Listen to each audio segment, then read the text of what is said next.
لله نحمده ونستعينه ونستغفره ونؤمن به ونتوكل عليه ونعوذ بالله من شرور أنفسنا ومن سيئات أعمالنا من يهده الله فلا مضل له ومن يضلله فلا هادي له ونشهد أن لا إله إلا الله وحده لا شريك له ونشهد أن سيدنا ومولانا محمدا عبده ورسوله صلى الله تعالى عليه وعلى آله وصحبه وبارك وسلم. بزرگوں، بھائیوں، نوجوان ساتھیوں، میں اس جگہ کھڑا ہوں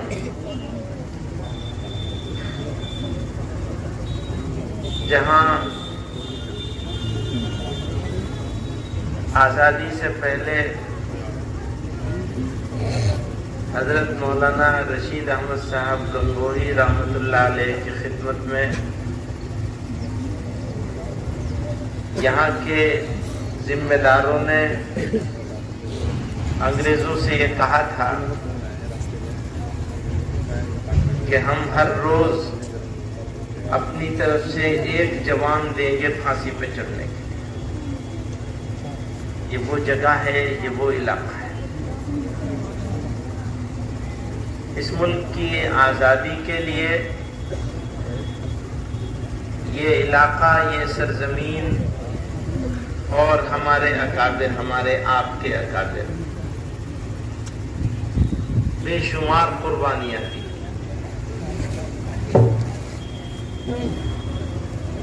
شاملی کے میدان میں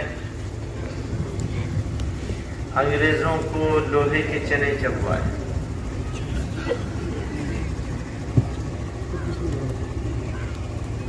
اور گولیاں اگر کھائی ہیں تو سینوں پر کھائی ہیں، پیٹھ پر نہیں کھائی.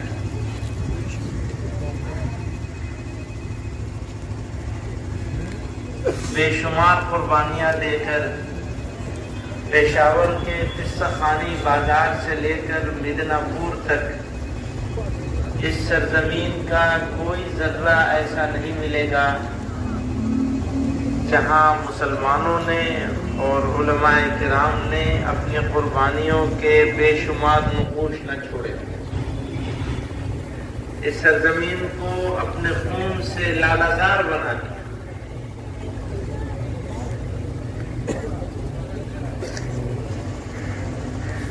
انہوں نے قربانیاں دی، ملک آزاد ہوا.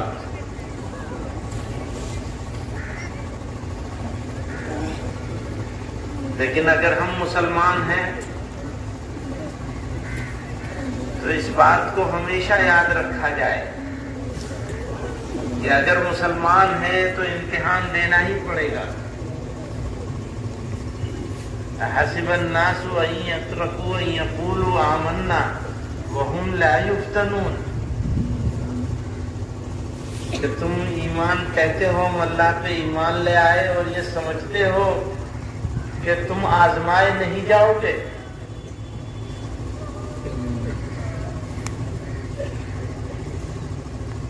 بس جو آزمائے جانے کے لیے تیار ہوں گے،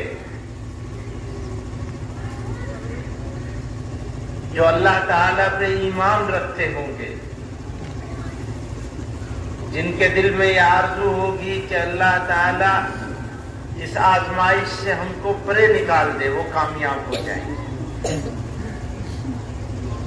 کامیابی ضروری نہیں ہے اس بات میں کہ جو ہم چاہ رہے ہیں وہ ہو جائے. ہماری کامیابی اس میں ہے کہ ہمارا مولا، ہمارا مالک ہم سے راضی ہو جائے، ہمارا کام ہو جائے.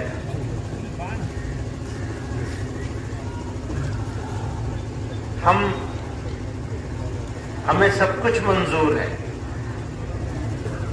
ہم ہر دکھ، ہر تکلیف کو برداشت کر لیں گے، لیکن ہم کو یہ منظور نہیں کہ اتنی مشکلوں سے آزادی حاصل کی گئی اور اس کو ہم ایسے ہی لٹا دیں، یہ ہم کو کسی قیمت پر منظور نہیں۔ اس کا مطلب آپ اچھی طرح سمجھ لیجئے، ہم کو آزادی ملی تو ایک ایسا دستور ملا جس نے ہمیں برابری کے حقوق دیے۔ آزادی ملی تو ہم کو یہ موقع ملا کہ ہم اس وطن کی تعمیر میں اپنا حصہ لیں۔ آزادی ملی تو ہم کو یہ موقع ملا کہ ہم اپنے حقوق کے ساتھ اس ملک میں عزت کے ساتھ سر اٹھا کے جیے۔ ہمیں یہ موقع تھا،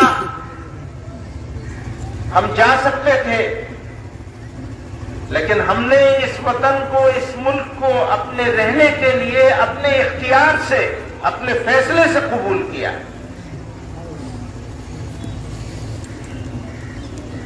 وہ کہتے ہیں کہ انہوں نے کوئی احسان نہیں کیا۔ احسان کون جتا رہا ہے؟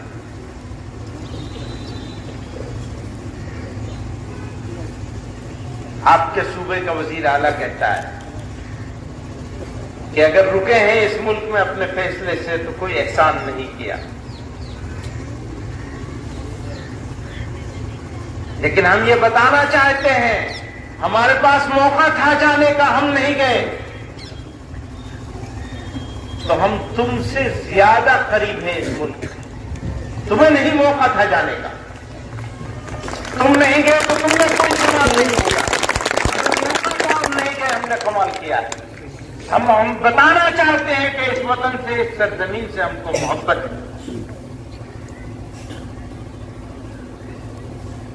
ہم کہنا چاہتے ہیں اسی گلی کی خاک سے، یہی خاک اپنی ملائیں گے، نہ بلائے آپ کے آئے ہیں، نہ نکالے آپ کے۔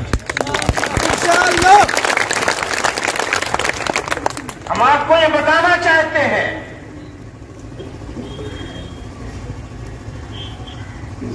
کہ ہماری زندگی ہمارا مقصود نہیں ہے۔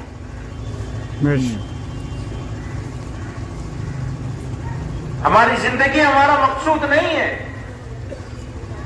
نبی کریم صلی اللہ علیہ وسلم نے فرمایا الدنیا خلقت لکم، دنیا تمہارے لیے بنائی گئی ہے، وَإِنَّكُمْ خُلِقْتُمْ لِلْآخِرَةِ، تمہیں آخرت کے لیے پیدا کیا۔ ہم تو اس دنیا میں آخرت کے لیے آئے۔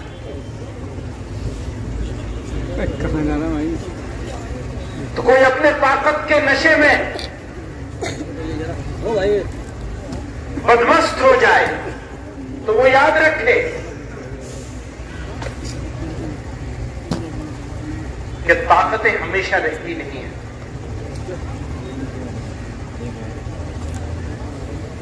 ہو سکتا ہے رات بڑی ہو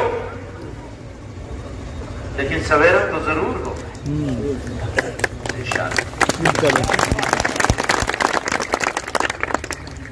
ہم تو یہ چاہتے ہیں کہ یہ سمجھ جائیں ہماری ان سے کوئی دشمنی نہیں ہے، ہماری ان سے کوئی نفرت نہیں ہے، کوئی عداوت نہیں ہے، کوئی دوری نہیں ہے۔ ہم تو سب کو اپنا بھائی سمجھتے ہیں۔ تم نے انسانوں کو خانوں میں بانٹا ہوا ہے، اونچی ذات میں، نیچی ذات میں، اس مذہب میں، اس مذہب میں۔ ہمارے نزدیک تو سب انسان برابر ہیں اور سارے انسان بھائی ہیں آپس میں۔ انسانی اخوت، انسانی بھائی چارہ، آپس کا تعلق، اس کے راستے میں مذہب نہیں آتا، مندر اور مسجد نہیں آتی اس کے راستے۔ ہمیں تو اسلام نے یہ پیغام دیا، یہ میسج دیا ہے، تم انسانوں کو بانٹنے کا کام کر رہے ہو، تقسیم کر رہے ہو مذہب کے آدھار پر، مذہب کی بنیاد پر۔ کسی قانون، کسی چیز میں کوئی برائی نہیں ہے۔ آپ نے دستور کے خلاف کام کیا ہے، آپ نے اس ملک کے سنویدھان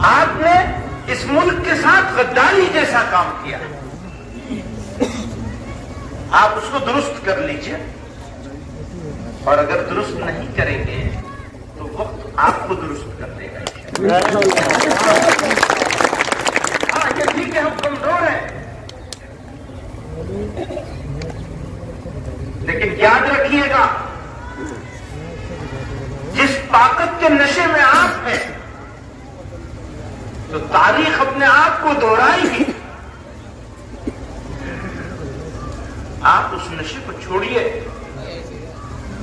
میں تو سرکار سے یہ کہنا چاہتا ہوں، بار بار کہتا ہوں، کہہ رہا ہوں اور کہتا رہوں گا کہ آپ اپنی غلطی کو سدھار لیجیے، اس کو ٹھیک کر لیجیے. آپ یہ صبر کا امتحان مت لیجیے. آپ ایسے سمجھ رہے ہیں کہ لوگ تھک جائیں گے، تو ہم سرکار کو یہ یقین دلانا چاہتے ہیں کہ ہمارے اکابر نے 100 سال تک لڑائی لڑی کیا.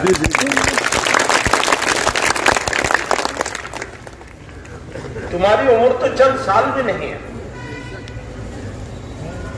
تو تیر آزما، ہم جگر آزما. بزرگوں اور دوستوں، 3 باتیں ہیں.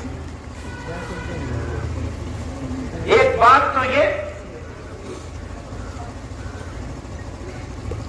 اس ملک میں رہنے والا مسلمان اچھی طرح سمجھ لیجئے اس بات کو. اس ملک میں رہنے والا مسلمان دنیا کے بہت سارے ملکوں میں رہنے والے مسلمانوں سے بہتر حالت ہے، اپنے دین کے اعتبار سے، اپنی زندگی جینے کے طریقوں کے اعتبار سے. الحمدللہ آج بھی یہ بات میں اس لیے کہہ رہا ہوں کہ نوجوانوں کو اور لوگوں کو مایوس کرنے کی کوششیں کی جا رہی ہیں. نہ ہم کسی کے بہکائے میں آئیں گے اور نہ کسی کے مایوس کرنے سے کسی قیمت پر مایوس ہوں گے انشاءاللہ. مایوس نہیں کریں. اس وطن عزیز میں ہم کرایہ دار نہیں، میں پہلے سے کہتا چلا آیا، کرایہ دار نہیں، حصے دار ہیں، حقدار ہیں. ہمارا ملک ہے، ہم اس ملک کے محافظ بھی ہیں، ہمارا وطن ہے. آج بھی اگر ہم اس سنویدھان کی لڑائی کو لڑ رہے ہیں، اس دستور کی لڑائی کو لڑ رہے ہیں، تو اس ملک کی حفاظت کرنے کے لیے کرتے ہیں انشاءاللہ. آپ نے ساری دنیا میں اس ملک کی عزت کو تار تار کر دیا، منہ پہ خالق مل لیا. ساری دنیا میں لوگ ذلیل اور رسوا ہو گئے. یہ ملک کی آج تک ملک کے خلاف، میرے ملک کے خلاف، بھارت کے خلاف آج تک کبھی بھی اس طرح سے لوگوں نے قراردادیں پاس نہیں کری تھی جیسی آج ہو رہی ہے ساری دنیا. اب دنیا گلوبل ولیج ہو گیا. وہ زمانہ گیا جو 1000 سال پہلے جو چاہتے تھے کر لیتے تھے لوگوں کے ساتھ، اب نہیں چلے گا. چلانا چاہو گے تو ملک کا نقصان کرو گے، دیش کا نقصان کرو گے. یہ دیش کی لڑائی، دیش کی ایکتا کی لڑائی، دیش کی اکھنڈتا کی لڑائی ہے، دیش کی طاقت کی لڑائی ہے. دیش کی طاقت انصاف میں ہے، اس ملک کی طاقت انصاف میں ہے. ناانصافی کرو گے ملک کمزور ہوگا، اور جو آدمی ناانصافی کرے گا اور ناانصافی کر کے ملک کو کمزور کرے گا، وہ ملک کا دشمن ہوگا یا دوست ہوگا. تو ہماری لڑائی ملک کے دشمنوں اور غداروں سے ہے. اس لڑائی کو جاری رکھنا ہے، کمزور نہیں ہونا، مایوس نہیں ہونا ہے. نمبر 1. نمبر 2، قربانیوں کے لیے تیار رہنا. اگر دل میں قربانی کا جذبہ ہو تو کوئی جھکا نہیں سکتا انشاءاللہ. سمجھ رہے جھکا لیں، یہ غلط فہمی ہے، اس کو بھول جائیں. تیسری اور آخری بات یہ ہے کہ مانگنا چاہیے اس پروردگار سے، اس کے ساتھ کنیکشن ہونا چاہیے، اس کی طرف رجوع ہونا چاہیے، اس سے دعا مانگنی چاہیے. اس کا مطلب یہ نہیں کہ جو کوشش ہو رہی ہے وہ بند کر دی جائے. یہ کوشش ایسی ہے جیسے دوا. نزلہ ہوگا، زکام بخار ہوگا تو دوا کھاؤ گے یا نہیں کھاؤ گے؟ اچھا دوا کھاؤ گے، دعا نہیں کرو گے تو اس دوا میں شفا ہوگی یا نہیں ہوگی؟ آپ کی دعا میں، آپ کی دوا میں کامیابی اللہ تعالیٰ کے